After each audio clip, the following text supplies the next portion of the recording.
est très énervé contre le sort réservé aux joueurs africains. C'est ça, Habib? Oui, parce que, alors, je suis jamais dans la victimisation.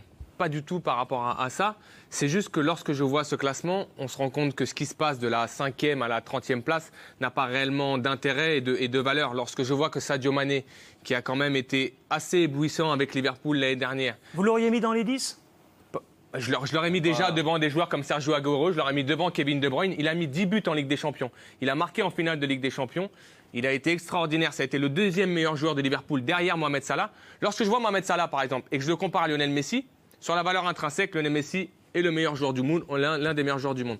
Mais quand je vois que Mohamed Salah a mis 32 buts l'année dernière en Première Ligue, meilleur buteur de Première Ligue, qui met 10 buts en Ligue des Champions et qu'il est exceptionnel et que je le vois à la 6e place, si je ne me trompe pas, je trouve que si demain il s'appelait Salahigno ou s'il s'appelait Magnigno... Mais qui vote? Voilà, On rappelle le barème. On rappelle le barème Habib. Il y a 180 journalistes, un par pays.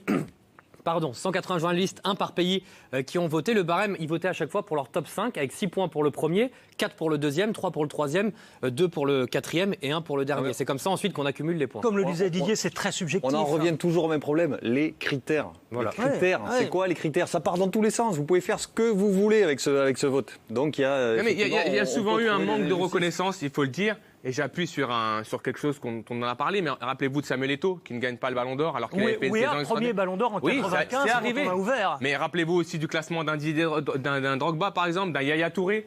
Là, je vois le classement de Sadio Mané par rapport à sa saison. Pour quelle raison, d'après vous? Je pense qu'il y a un manque de reconnaissance, puisqu'ils ne brillent pas avec leur sélection. C'est difficile pour eux de briller avec leur sélection.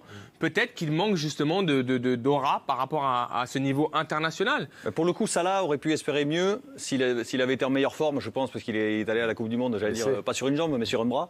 Et sa sélection n'a rien fait. Donc ça doit plomber. Par exemple, Firmino est devant Sadio Mané. Firmino a mis 10 buts en Ligue des Champions. Sadio Mané a mis également 10 buts. Parce qu'il est brésilien? Posez-vous la question. C'est QFD, à un moment donné. Ils sont pénalisés par leur sélection nationale. C'est QFD. Est-ce que Firmino a fait une bonne Coupe du Monde? Il n'était pas titulaire. Non. Sergio Aguero est devant Sadio Mané. Sergio Aguero était sur le banc de l'Argentine. Sergio Aguero s'est arrêté quand? En Ligue des Champions.